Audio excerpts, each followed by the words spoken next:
I'm going to explain the movie Hounds of Love, released in the year 2016. The movie begins in 1987 in Perth, Australia, where we meet John and Evelyn, a middle-aged couple who kidnaps girls before torturing and murdering them.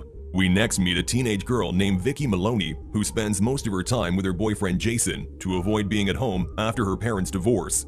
Vicky lives with her dad, Trevor, but he often leaves her with her mother, Maggie, for the weekends. Over dinner with her mother one weekend, Vicky asks if she can go to a party, but Maggie says no. Already upset with her mom for the divorce, Vicky ignores her mother and sneaks out to go to the party anyway. On her way, Vicky is approached by John and Evelyn, who she asks for directions to the main highway. The couple offer to let her use their home phone to call a taxi, and Vicky, who is uneasy about walking alone at night, reluctantly gets in the car with them. At the couple's home, Evelyn tells Vicky she has 2 children herself from a previous relationship, but that they live with their father. John and Evelyn then invite Vicky inside for some drinks. Unaware of the danger, Vicky accepts.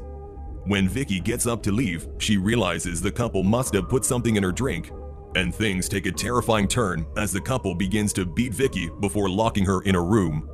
The next morning, when Maggie realizes that Vicky is missing, she calls Trevor to ask if she went to his place, but he says he hasn't seen her. Meanwhile, John looks through Vicky's bag and finds photos with her family. Although Evelyn thinks he is taking too much of an interest in Vicky, she is too scared to say anything to him.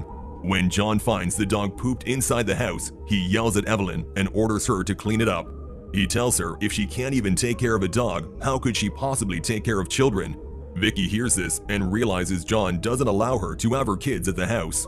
When Evelyn brings Vicky some water, she asks why they kidnapped her, but Evelyn doesn't respond.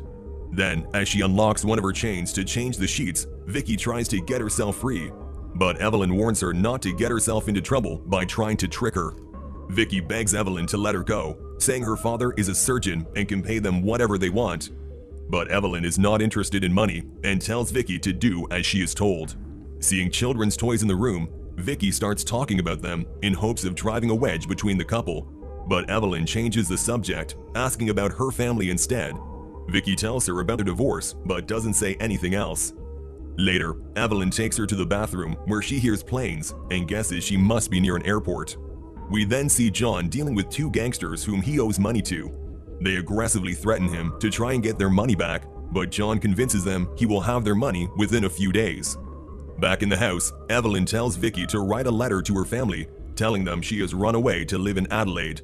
But Vicky asks if she can write to her boyfriend instead, but Evelyn forces her to write to her mother, ordering her to tell her she loves her and understands why she left her father. In the letter, Vicky also secretly hides an address she found of a Christmas card on a shelf where she is being kept.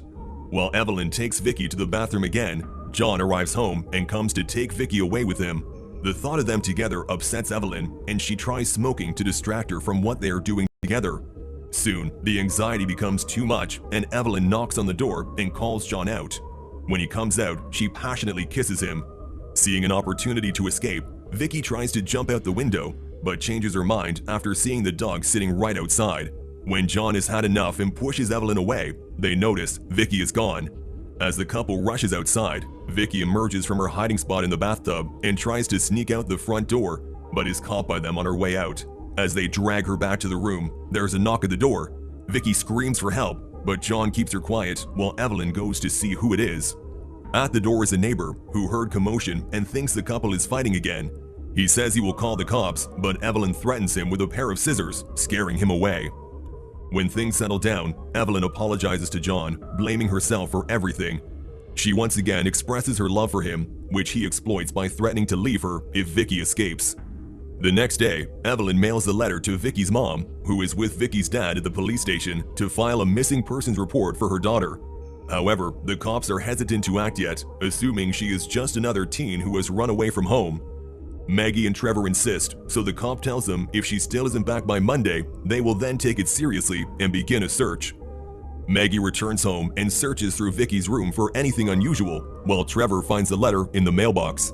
The content of the letter strikes them both as unusual, but they can't understand what it means.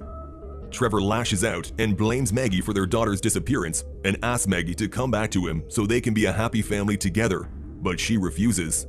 Frustrated, Trevor takes the letter and leaves while Maggie cries out of fear for Vicky's safety. Meanwhile, while Evelyn is away, John molests the young Vicky. When Evelyn returns, Vicky tells her about the assault. She is clearly upset, but seems too scared of John to do anything about it. Vicky uses this to try and turn Evelyn against him, saying he is only using her so he can abuse girls like her. Vicky begs Evelyn to let her leave, promising not to mention her to the police, only John, but Evelyn still is not convinced. She instead tries to win John's affection by putting on Vicky's makeup, but when he doesn't notice, she then tells him to kill Vicky like all the other girls. When he refuses, Evelyn breaks down and threatens to kill herself, but John doesn't seem to care. She then accuses him of raping Vicky, but he manages to convince her that it didn't happen. John assures Evelyn that he loves her and that she is being manipulated by Vicky to drive a wedge between them. Convinced that Vicky is trouble for them, she again pressures him to kill her, and despite him insisting that she doesn't mean anything to him, he eventually agrees to kill her on Monday, the same day he kills all his victims. He once again tells Evelyn he loves her and convinces her to join him in abusing Vicky.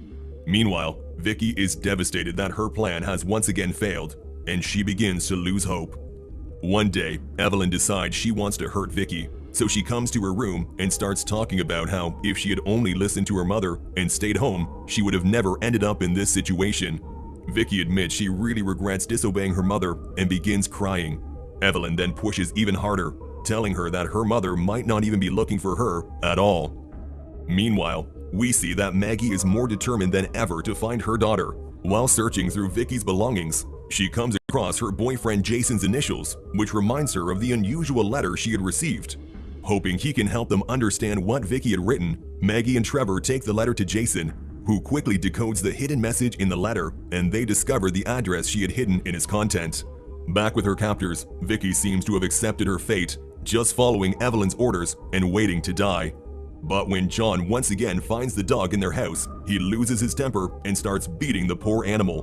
When Evelyn tries to intervene, John strikes her as well before killing the dog. Evelyn is in a state of total shock from what she just saw, but John comes to her and tries to justify his actions, but she remains silent. John then comforts her by saying she will be allowed to bring her children over and once again promises to kill Vicky. Trevor, Maggie, and Jason take the decoded letter to the police and try to explain about the hidden message, urging them to check the address Vicky left for them to find. But again, the cops refuse to listen. Back at the house, Evelyn gets Vicky up and forces her to write another letter to her mom, telling her she is happy with her new life in Adelaide. When Vicky finishes the letter, Evelyn forces her to take sleeping pills so she doesn't have to deal with her anymore. Meanwhile, frustrated with the police's refusal to help them and deciding to take matters into their own hands, the family finds the address themselves. Gangsters come back to the house once again, demanding their money from John, as Evelyn holds a knife to Vicky's throat to stop her from making any noise. John comes back inside to take the money he owes them, which he keeps inside the Christmas cards. The sight of the cards reminds Vicky of her attempt to send for help to her mom, realizing it must not have worked. Maggie is knocking on doors in their neighborhood, asking everyone if they have seen Vicky, but no one has. Maggie then starts calling her daughter's name, and when John goes back outside to give the gangsters their money, Vicky hears her mother's voice. Vicky tries to answer her mom, but Evelyn doesn't let her move, while John and his neighbors watch Maggie searching the area for her daughter. Trevor eventually convinces Maggie that she isn't here, and they get back into the car. Back inside, John tries to strangle Vicky, but now Evelyn has had enough of him and stabs him in the back. While she is distracted, Vicky tries to climb out the window, but finds Evelyn standing right outside the door. Vicky makes a run for it, desperately trying to reach her parents, and surprisingly, Evelyn doesn't try to stop her. Maggie spots her injured daughter through the rearview mirror, gets out of the car, and rushes to save Vicky and take her away from this nightmare. That was all from the video. Subscribe for more content like this and leave a like to help the channel out. Also, leave a comment if you want us to recap your favorite movie. Take care.